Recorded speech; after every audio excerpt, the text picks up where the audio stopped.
At MGM studio. We had 10,000 feet of film donated to us from Eastman Kodak.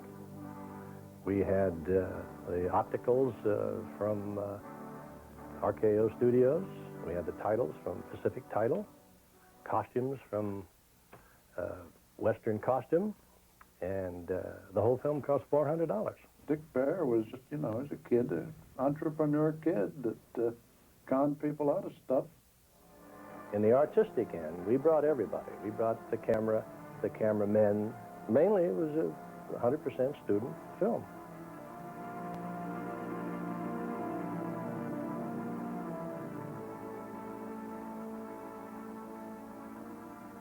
We had no building.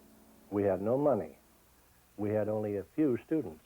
Wherever there was a vacant classroom is where Dr. Markovan held fort. And there was not a lot of technical training in those days. It was more or less theoretical, appreciation of films. Dr. Markovan was quite a public relations man. He got Warner Brothers to put up an award for the best college film and enlisted 3 other colleges. And at the end of the year, we all got together, showed the film, and the Oval Portrait won the Paul Muni Award. In 1938, the university was a lot different than it is today. Dan and I had just graduated from high school in Buffalo.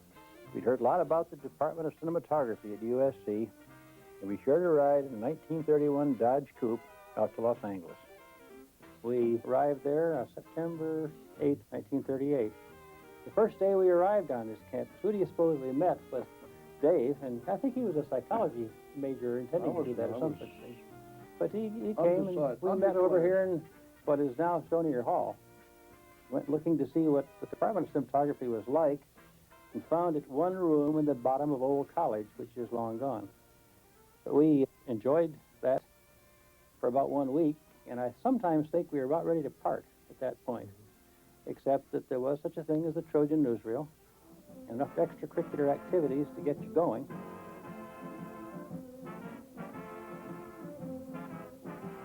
Back in the late 30s, when we were working on the newsreel, Herbie became chief photographer.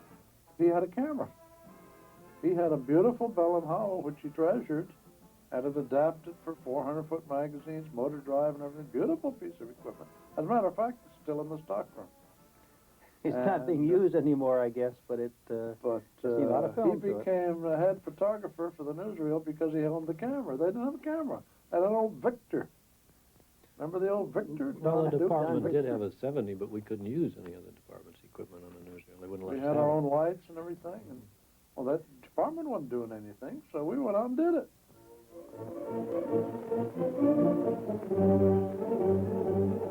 With the entire country engaged in all-out effort for national defense, the newest crop of charming and alarming beauties of the S.C. sororities decide to centralize their efforts in the emergency and put the best shoulder in the house to the wheel. As a matter of fact, everything gets thrown into the fire, but that's neither here, there, or in the hands of the receivers. The Theta Tau Alpha pledges decide to sacrifice their shoe leather in order to save gas. Walking to class was such a novelty that 3 girls spent 4 hours in dinner time, alternately walking on their hands, feet, on the left, and then on the right sides of the sidewalk. Hey, sister, Troy's that way. I remember going over to the Coliseum, the first football game of that first year we were here, with a camera and a couple of guys from the newsreel to try to photograph some student stuff. I didn't have a ticket to get into the Coliseum. I didn't know any better. You know, if you were going to photograph stuff, you got in free. That wasn't the case, and somehow or other they talked me into getting inside the Coliseum without a ticket. And I think that's the only time that's ever happened in the history of the Coliseum. Somebody getting in without a ticket. And it wasn't even part of the Department of Cinematography. Oh, no, that was entirely separate. It was run under the Associated Students at that point. And Arnold Eddy, who is the general director, I guess, of the Associated Students, managed to provide the modest budget that we had. You did it at night in your apartment, in your room, editing. We used to develop the titles, I remember that. In the bathtub. We shoot the titles on positive stock, and we even toned them. I remember doing that. And fades, who We'd dies. go in the bathtub and string them all over the apartment to dry the night before the showing. Oh, sure, that was the only way to do it. But it was a lifesaver. To put that together and to be a part of it, the first semester we were here, I think we got involved.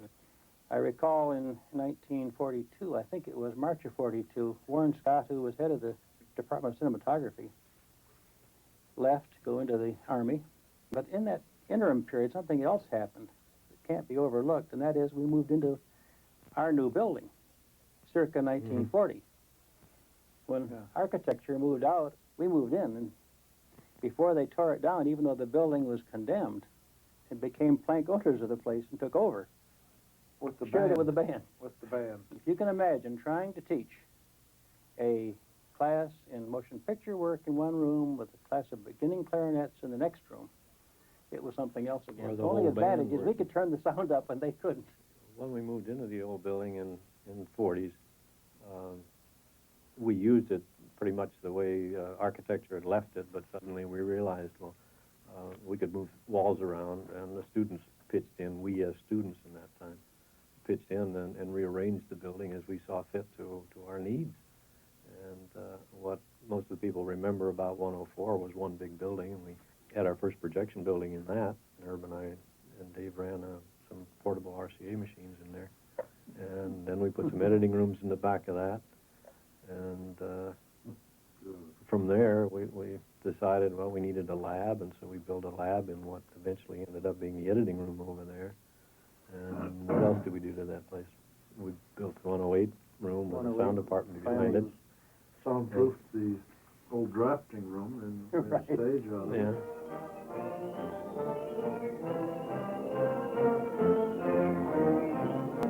It's a wintry spring day on the campus, and behind Old College on Boulevard Field, the first Naval ROTC Dress Review takes place before President von Kleinsmid and the commanding officers of the USC unit. Within 2 or 3 years, these freshmen and sophomore men will become reserve ensigns in Uncle Sam's Navy. It'll be a two-ocean Navy by then. Those war classes gave us some equipment to work with, which helped the situation. And then the idea of conservation, so to speak, take a tip on a tire, that old film started in the department, trying to give some impetus to preserving materials. But eventually we all graduated, went into different services. Dan was a Marine, I was the Air Force, Herbie was the Navy. And by that time, 4F Harris Moore had come over and taken over the chairmanship of the department, and he kept it all through the war. But somehow he held the place together. It didn't dissolve, it didn't disappear, and then after the war, Herbie came right straight back, and the big boom began with the... And when you think of the enrollments in those days, they were almost as great as the enrollment today, I think, in the university. It was just far incredible. Far less. But the equipment was pretty primitive that we had at that point. We were lucky to have Bellenhall 70s and Cine Specials. There was no such thing as a Mitchell 16, even when that first came out. One of our fellows ran the laboratory, took a Wallex and tried to make a production camera out of it. In the department's engineering laboratory, Mr. John Raymond prepares the production camera he recently designed and built for the Department of Cinema.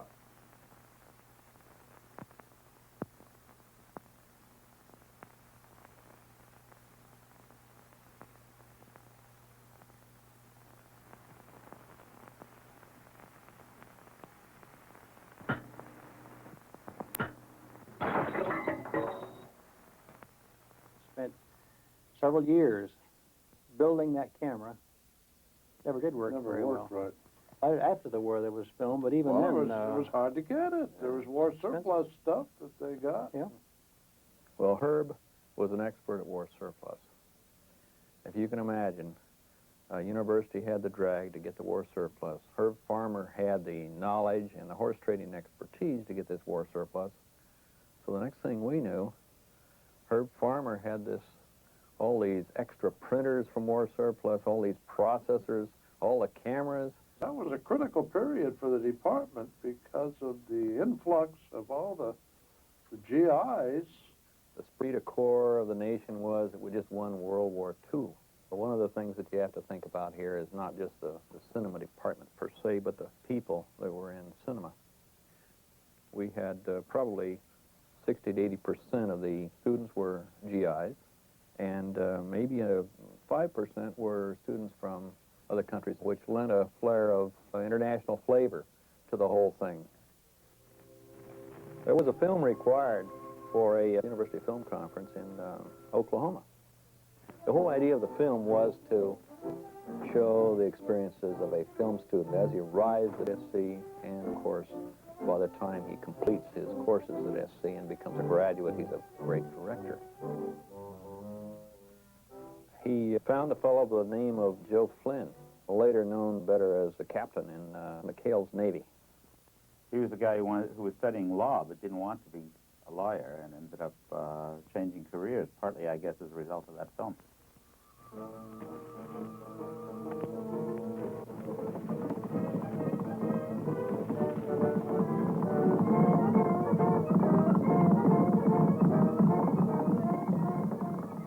The script was sort of marginal, but we had a lot of good-looking girls in it, a certain amount, and we had a lot of superb cutting and photography, of course.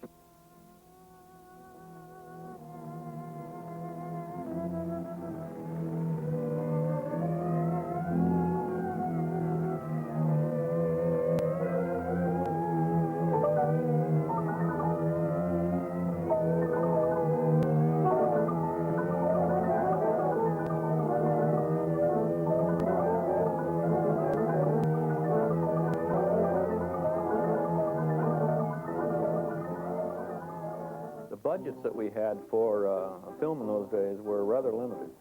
We had 100 feet here and 100 feet there. The film that was so precious that we would literally buy a war surplus film from aerial gun cameras in 50-foot lengths and respool it ourselves. Well, as I recall, we were doing a lot of projects. We really, at the end of the 40s, we still didn't have a 480. We had separate classes in camera and editing and sound and writing. I think probably the greatest thing about the Return of Ulysses was that we got the sets for nothing. We shot it in our soundstage there, which we had put together ourselves. We put up the battens, and of course, a part of the fun of that was indeed the construction of the stage itself.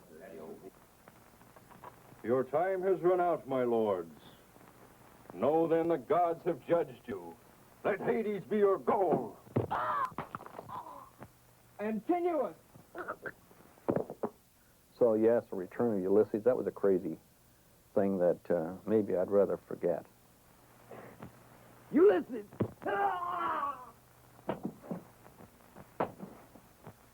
I seemed to be the one that was always cutting the negative or matching the original.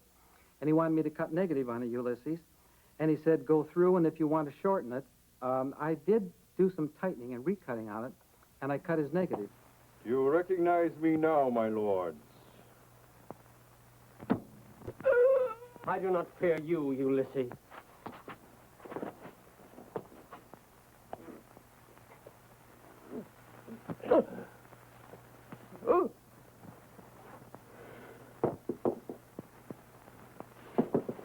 Oh, God.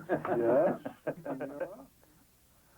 We were raising money for DKA, and we decided to sell sandwiches every Friday. About 10 o'clock, we'd go out and buy the bread and the sandwich meat and the peanut butter and the jam. We sold them for a quarter. Peanut butter and jelly was a dime, and I think we saved the heels of the bread and sold those for a nickel. We sat in room 8, and I guess around in the patio, and we made, maybe $3, $4. We had one project that Bill Merring was doing with the band called Trojan Temples. We had so much superimposers, it had A, B, C, 5 rolls.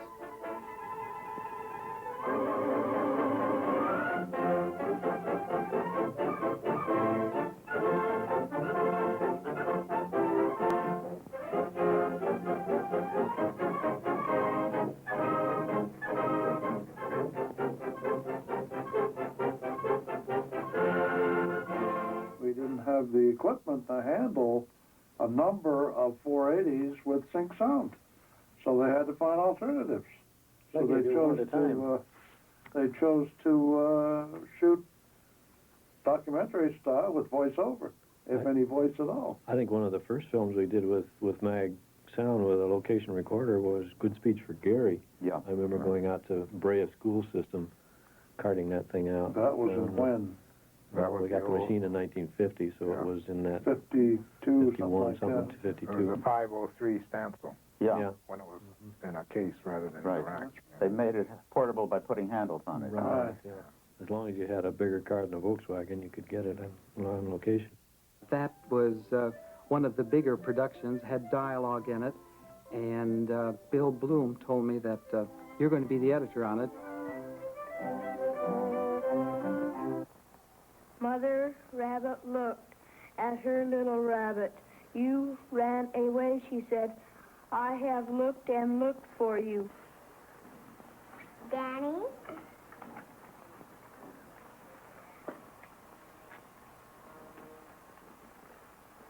Now, Danny, you choose brown deer.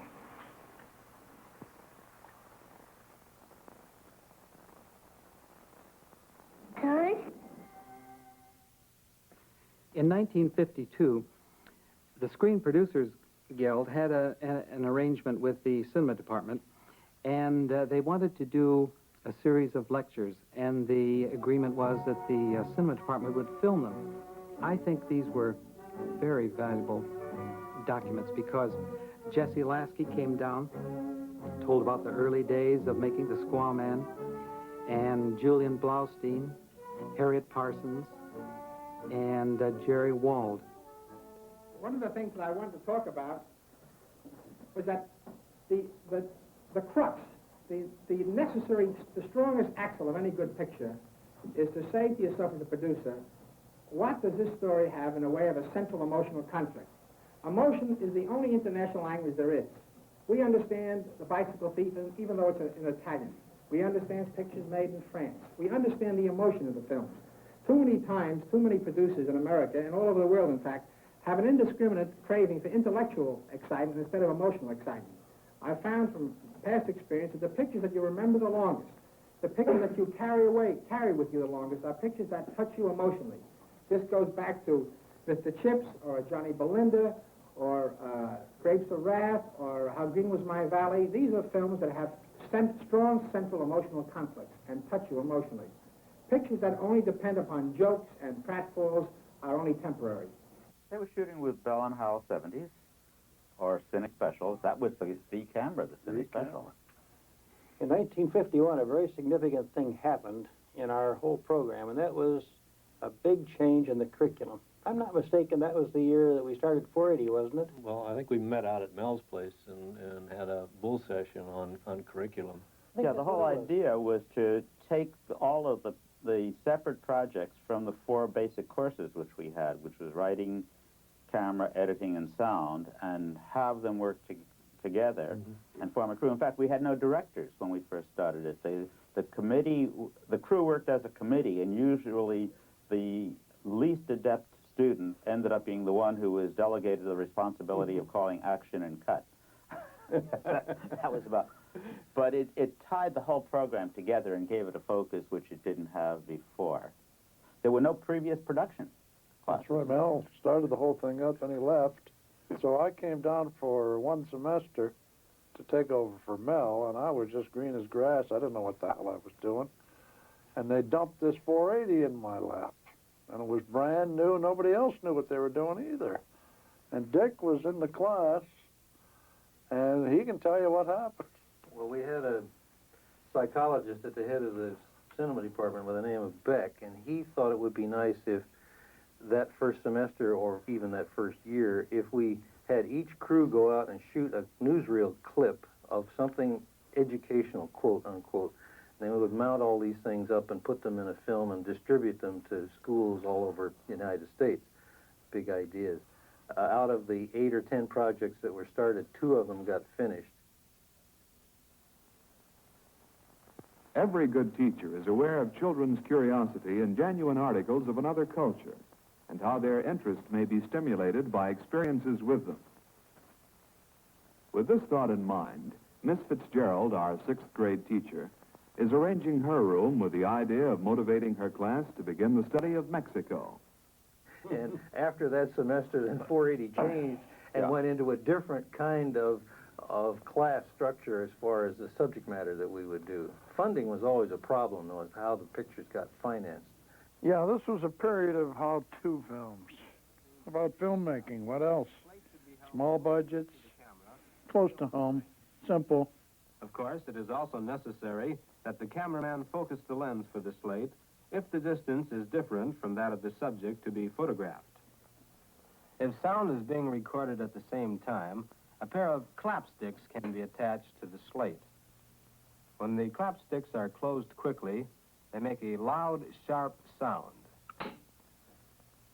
This sound is recorded on the sound film, and the movement of the sticks is photographed by the camera. The scene to be shot is taken without stopping the camera or the recorder. When we show a person on the screen, we create a relationship between the audience and that person. If she moves at an angle to the audience, and at the scene change moves in a different direction, confusion results. But if she continues in the same direction, even though the camera angle be changed, the continuity runs smoothly.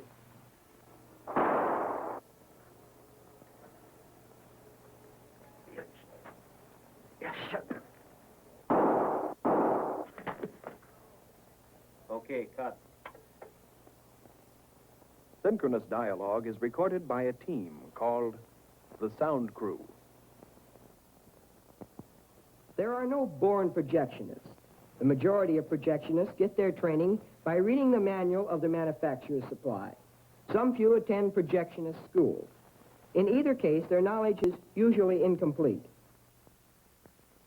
Basically, looking at educational and documentary, there were very few theatrical type, story type films being done when I was there.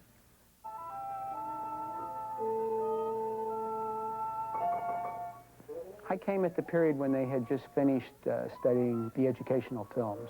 Those were the kind of films we were doing. Those were films we could get budget money for because we'd go to the outside, and the institution would, or the school system in some cases, would pay for the budget in the film. We would have sync sound portions, but often it would be done like a documentary. We'd go out and shoot the footage, and then a voiceover would be added, or we'd come back in and do a small set in the sound stage. Wallex Music City used to be the big music store. It would be like the Tower Records of today here in Los Angeles. We were trying to get an atmosphere of what it was like to go into one of those places and listen to rock and roll as it was beginning.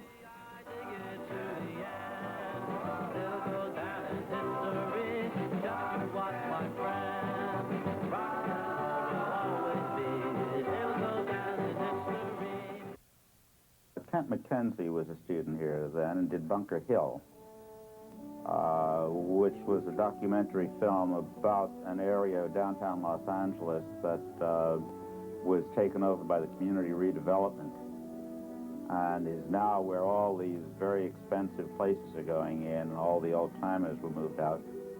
The problem of moving have always felt that if they figured something out for them, that is, the government, it'd be an old folks' home under a different name. And one of the things that most of the older folks around here like to do, that I've noticed, is that they like to feel that they're part of the business of living.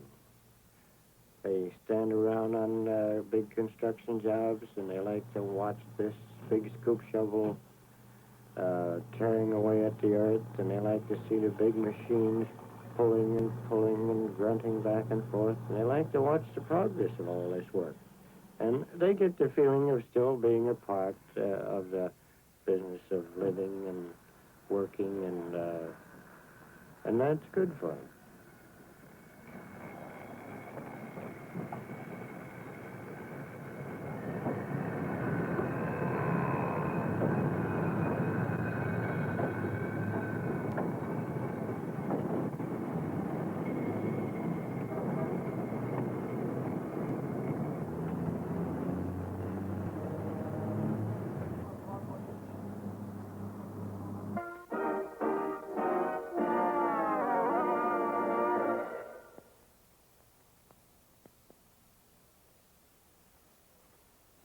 Well, Tony, Well, Goebel, think of it this way.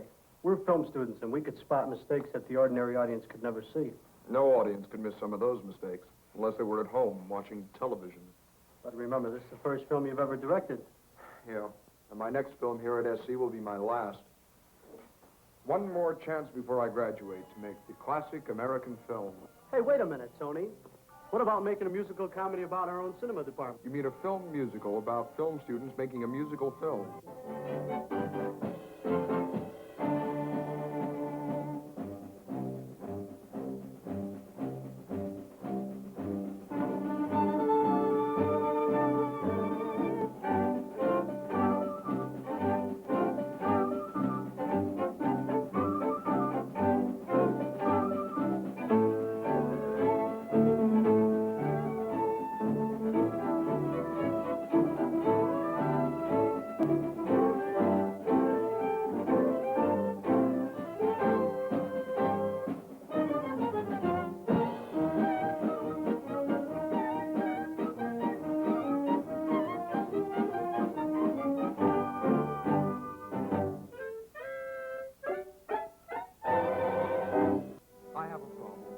I want to make a great film, something with social significance, like a deeply moving, passionate, but in good taste, love story.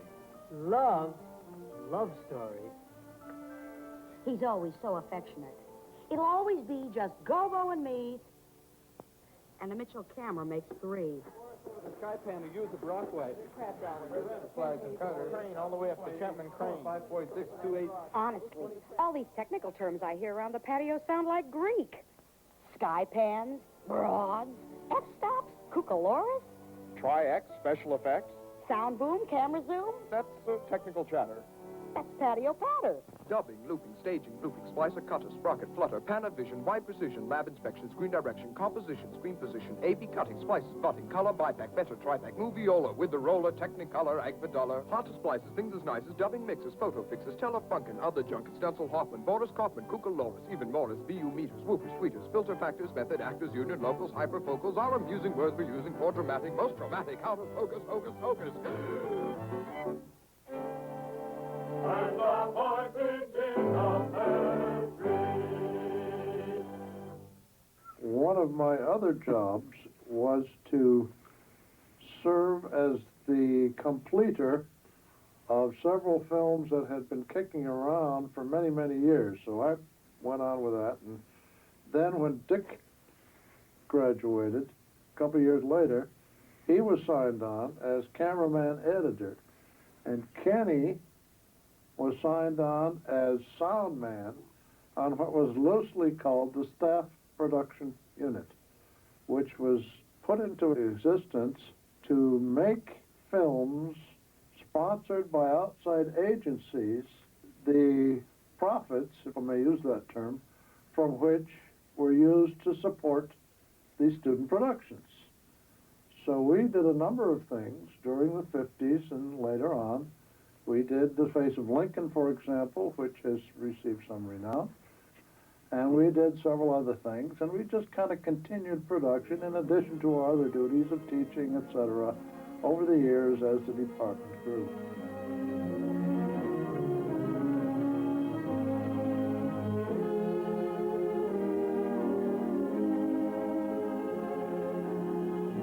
It was a very bewhiskered gentleman that arrived in Washington early in February. The Confederacy had been formed. The country was disintegrating. In his inaugural address, Lincoln had appealed for a brotherly consideration of their mutual problems. It was answered 6 weeks later when the guns fired on Fort Sumter.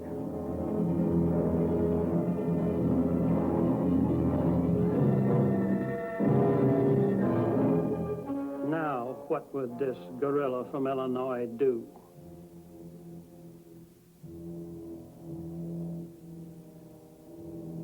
That's what his own cabinet minister called him.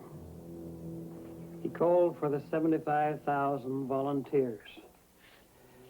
The war was on. Now we see the history of the Civil War etched deeply into this face. That did another thing too, and it gave the students an opportunity to work on something beyond the class projects that they were doing. And if we had 4 films or 5 films to do, we would hire other students to come on and help light and shoot, and because many of these things were done 2 and 3 cameras running at the same time. Was that Dave usually was the production manager on these staff units, and we were very limited in what we could eat, drink, whatever else we needed to exist on. Of course, Dave Johnson was the old curmudgeon. He wasn't always old, believe it or not, but he was always a curmudgeon. He always was Dr. No. He always said no to everything.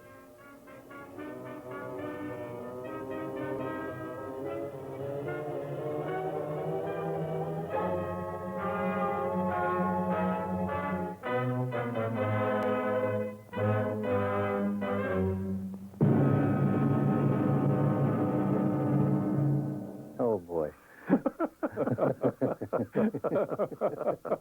They didn't make a profit, but they made a little excess of income over expense. That's the term I was searching for. I know you were. Bob Hall was the one who suggested that this is how we could fund the 480s, because we didn't have enough money. And he was head of it, and he was willing to stick his neck out.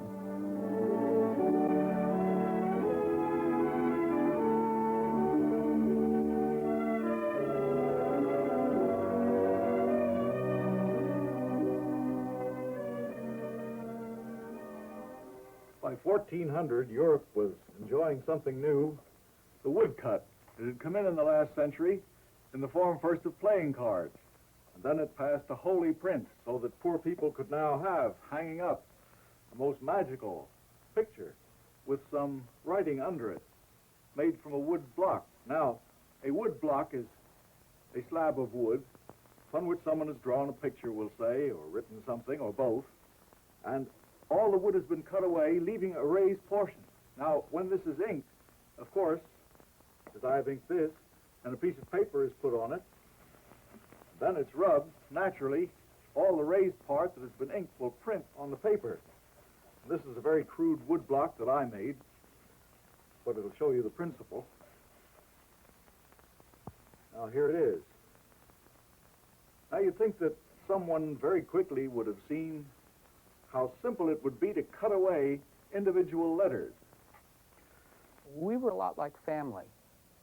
When you were doing the student film projects, the faculty would put on a little award show at the end of each, I guess it was semester. Hey, buddy, you're on the wrong street. Oh, no. This is the right street. Unaway Street. Unaway Street. O-N-E. One-way street.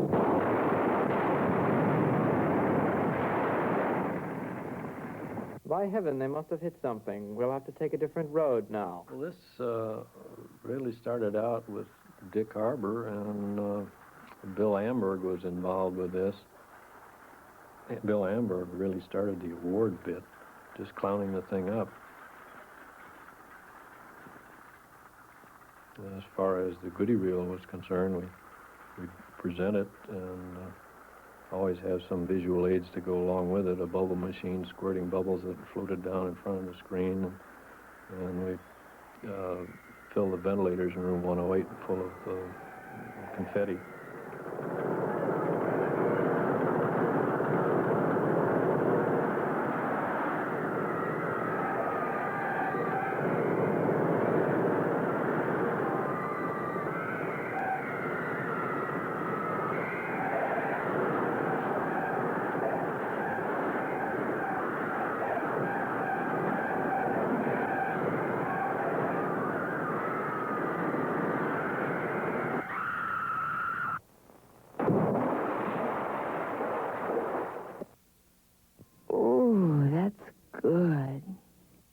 There were two things I remember. The Tin Ear Award was given for the worst sound, and the Golden Core Award was given for the first student film that was A-bead spliced and into the lab.